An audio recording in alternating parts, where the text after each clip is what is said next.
So I had no idea what to expect going into Revelations 2. The only thing I knew about it was that it was developed specifically for home consoles, which, given the smaller scale, portable nature of the first Revelations game, was a bit of a surprise to me. So I'm very eager to see how Resident Evil Revelations 2 stands up to its predecessor and the rest of the series by extension.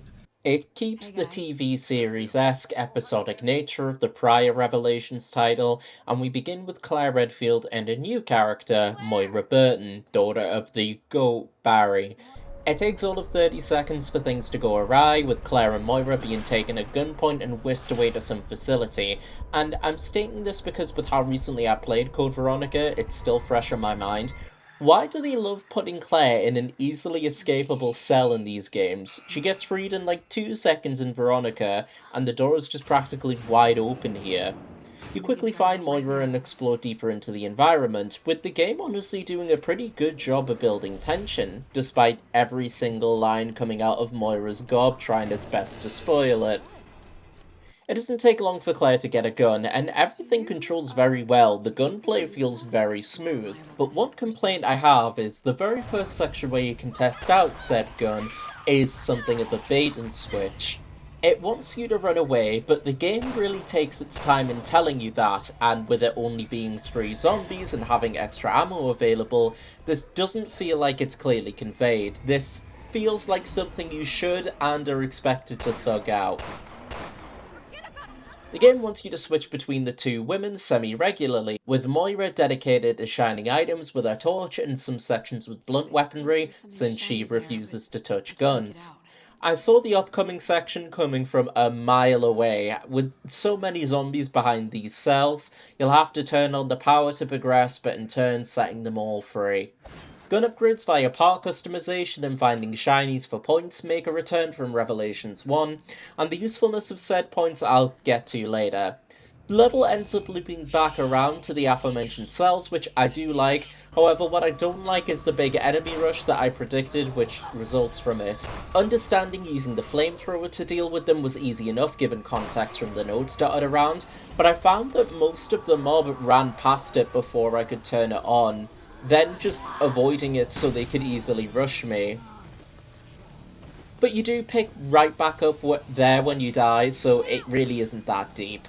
Well, fuck that place very much. The section caps up with Claire and Moira trying to send an SOS, seemingly in vain as Claire makes the realization that the pair are completely isolated on an island, with no sign of life anywhere.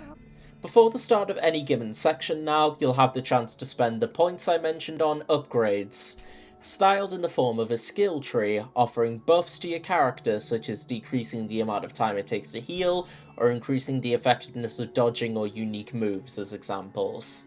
Turns out Barry heard his daughter's message after all, already en route to the island to go get her, when he comes across a lone small girl. He wants to leave her by his boat until he's done here, but refusing to leave his side, he reluctantly takes her along, soon learning her name, Natalia. Barry's more decked out than Claire in the weapons department, having a pistol, assault rifle, and magnum from the get-go, as well as being introduced to red herbs, except instead of combining them to make one stronger healing item like in the mainline games, you just get more normal green herbs with them, which heals you completely. It's also here the game introduces some light stealth mechanics, since instead of a torch, Natalia has the ability to sense nearby enemies, and I have no real issues with the stealth, it works well enough, but I feel like it would have been way better to include it in the previous section with Claire, since you're way more equipped to deal with enemies hit here in comparison.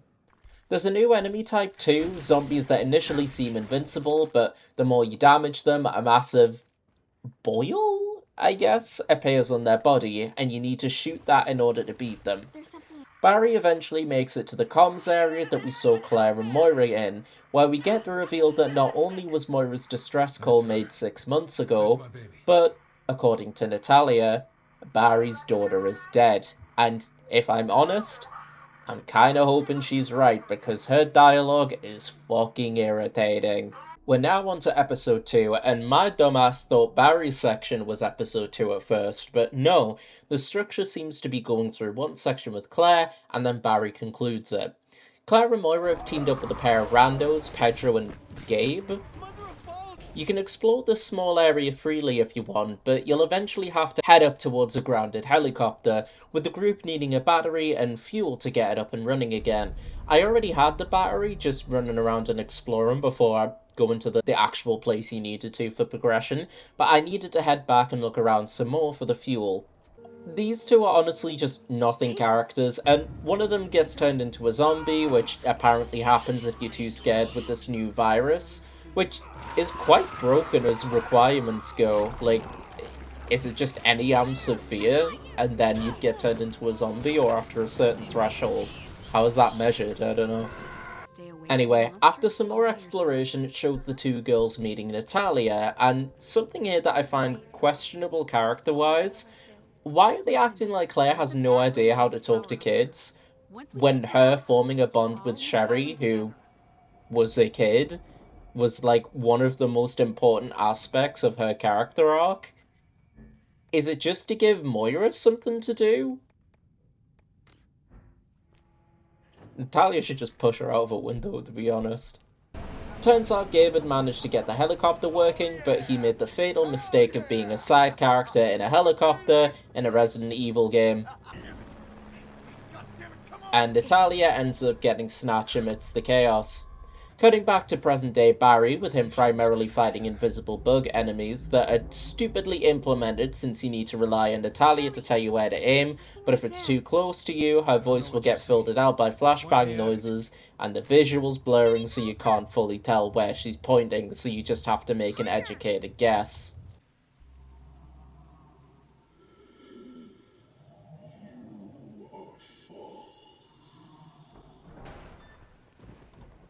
Nah, mate, that's the real Barry.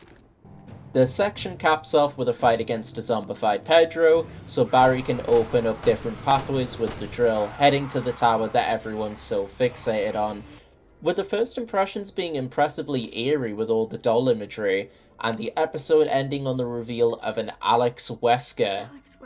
And there being a neurotic freak is obviously a family trait. Hello, we're referencing Peak? Episode 3 has Claire and Moira enter this factory to try and rescue Claire's pal Neil, and they should have put a jump scare in the toilet scene. That would have been really funny, I think. And then they actually did on the second floor. Okay, this game's fucking epic. Also, this complaint is really petty, but I don't care. So there's this section where after you get the key to a slaughterhouse, you need to avoid these spinning blades by lifting Moira up so she can go turn the machine off. There's a couple boxes here, so I figured I can turn the blades off, go back up and get the items. But no, for some reason the prompt to lift Moira up will just never go off again after you turn off the blades. There's literally no reason why Claire can't lift Moira up again, especially when it's now safer to do so, and it just pisses me off. I don't get the logic. The Overseer decides that they're done with Claire and Moira, resulting in the pair escaping the factory in this quite thrilling self-destruct sequence, immediately following the pair playing around in the sewers. And thankfully it's more RE4 sewer coded than RE2, meaning I like it and I think it's decently designed. Now that Claire and Moira are presumed dead, they sneak back into the facility via a graveyard and discover Neil had sold everyone out, which has been kinda obvious for a while now, ending their section with a boss fight against a now mutated Neil, and it's genuinely fun to play. I forgot her name while writing the script, so I'm just going to call her Femska, who is the Overseer, has infected him with a strain of Ouroboros, the infection seen in Resi 5, so his design is reminiscent of the final boss against Wesker. The goal is to damage him enough to expose the weak point on his chest, which can be done with gunfire or making him hit explosives, so you can get extra hits in if you make him hit the water towers to put out the flames. As how he stands makes his weak spot much easier to hit consistently. When all seems clear, he stops the two women from escaping, and in overcoming some flashbacks from her past, Moira picks up Claire's gun and saves her life. However, something I've noticed, since Claire seems to act particularly emotionally to finding out about Neil's betrayal and Moira teasing her about her relationship to him in the lead-up, why do most of Claire's potential love interests end up turning into giant freaks and dying? Just the fact this seems to be a re-recurring thing, i.e. Stephen Code Veronica, is a really bizarre but funny concept at the same time.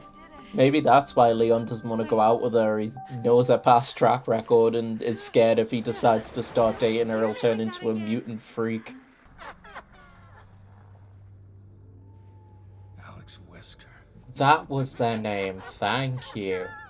Barry and Natalia managed to escape, going through the sewer the opposite way that we just saw Claire and Moira did, with the gameplay primarily revolving around Natalia helping Barry progress and fight off groups by dropping items down and opening paths, and I ended up enjoying this much more than I expected. The following I also quite liked, with you having to maneuver a box across this large open area via conveyor belts and little puzzles, and I do like having to balance clearing singular but tougher enemies with making sure that this box keeps moving, with episode 3 concluding with Barry being knocked away and Natalia cornered. But I have to ask, how did this hunchback creature sneak up on both of them without making a singular sound? Not to be rude, but this isn't a body type for quiet, graceful movement, I feel like. She starts choking the kid out, but for some reason stops and presumes to tweak out. Weirdo. Claire and Moira come face to face with Alex Wesker for the first time, only for her to promptly Persona 3 herself, with the pair having to make a mad dash to escape in a Resident Evil patented self-destruct sequence. Damn, we're getting two in one game. It seems like the pair are home free until some debris comes crashing down and Moira makes the choice to push Claire out the way and getting pinned under it in turn. And the game wants so badly to pull the player's heartstrings with the music and Moira urging you to save yourself, but quite frankly, with how groan-inducing her dialogue has been, I could not wait to leave this bitch behind. Claire takes the plunge into the water from a 50 million foot drop and somehow survives, cutting back to Barry, who's all the more determined to take Febskid down. And I have to say, I fucking hate this crane section, not because it's bad or anything, but I just personally hate heights, especially with the sound design of the crane creaking and groaning like it could come tumbling down at any second. It genuinely made me feel ill playing this bit. The next section where you have to navigate through poison mines, I'm just not a fan of from a gameplay sense though. It's just a bit tedious to have to dip in and out of when you're attempting to progress so you don't croak and have to start all over. Luckily, the next area picks up the slack, this mansion leading into a research facility, a double whammy of classic Resi areas. The level design is really well thought out, looping back in on itself whilst giving you items to progress, leading you to open up a previously locked door so you can go back through and explore previously inaccessible areas. It's great stuff. We finally get the showdown with Alex, and I love her transformed design. The lanky frame is very eerie, though sadly I'm not sure how much of I can show since she does also kind of have her baps out. The boss itself is great too. It feels like a culmination of every enemy fought up to this point, with her ending up like this due to feeling fear as she shot herself, causing the virus everyone on the island was infected with to go off within her, so since she's technically still alive, she can't take control of Natalia's body like she originally anticipated, hence her weird fixation on her up until now. Unfortunately though, Moira survived, because of course she does, but to make up for it, the last phase against Alex is really cool, with Barry running around and causing extra damage to distract her in the small cave section, and when outside, control switches to Claire in a helicopter, picking her off with a sniper, and once she's weak enough, the all-reliable, the rocket launcher to deliver the real final blow.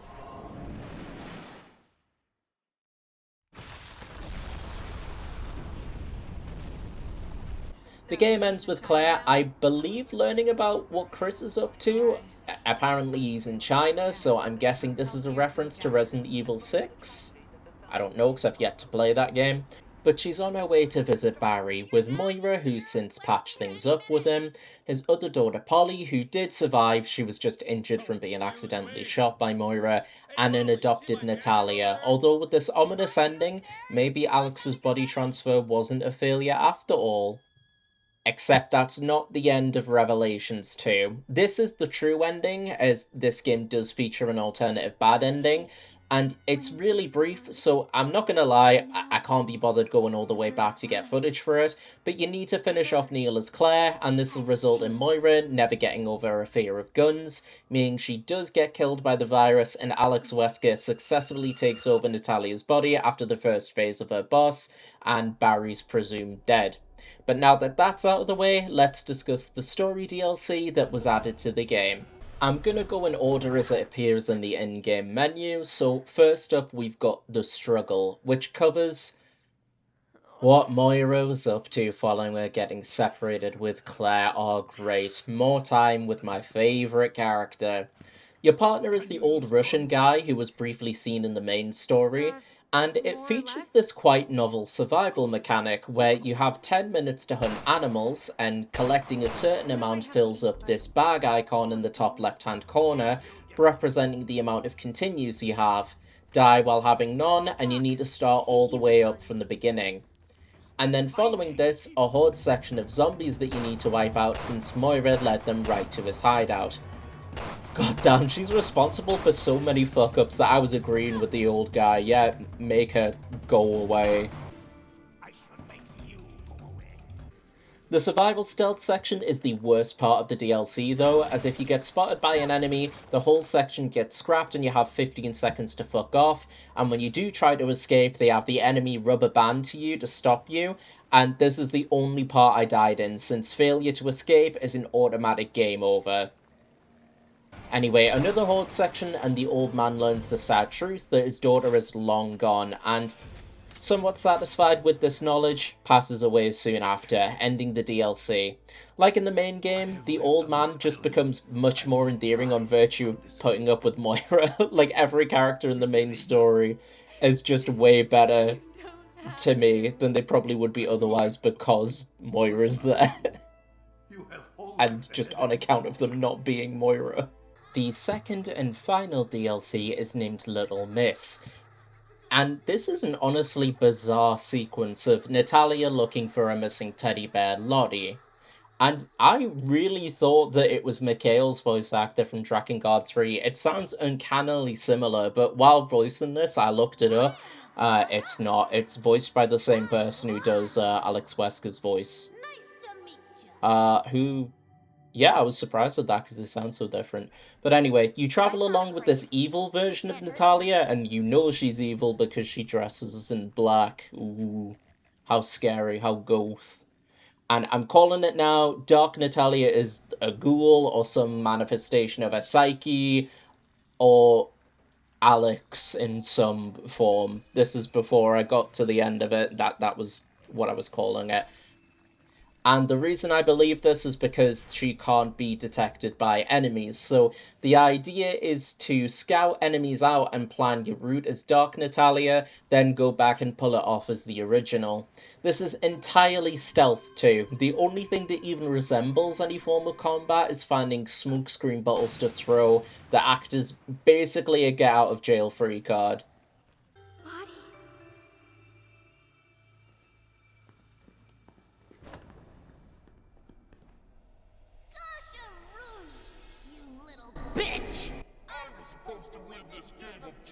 As I called it, Dark Natalia, and Lottie by extension, are in fact Alex Wesker, and with what we've just gone through being a representation of her trying to take over Natalia's mind, with, in the latter's perspective, just waking up in time to meet Barry as seen in the main story. I wanted to like this more than the struggle outright, just on the account of not having Moira, but as funny as it is to see Femska getting rage baited by a 7-year-old, from gameplay alone, Little Miss just was not for me. Oh, there's also a raid mode, but just like the other combat only modes in the prior games, I'm not covering it here, but I wanted to note that it sure does exist. Resident Evil Revelations 2 is a weird one for me in terms of how I feel about it compared to the rest of the series. I don't think it's a bad game by any means, but on one hand, I enjoyed the setting of its predecessor a lot more, but on the other hand, the overall gameplay loop was stronger here in my opinion. The dynamic of Barry and Natalia was very wholesome, and the game did manage to create a tense atmosphere that gave me some genuinely effective scares. But after going through both games, I think I finally worked it out, because there's two revelations, hence the title. The first being that Wesker has a sister that may or may not still be out there, and two, that I fucking hate Moira Burton.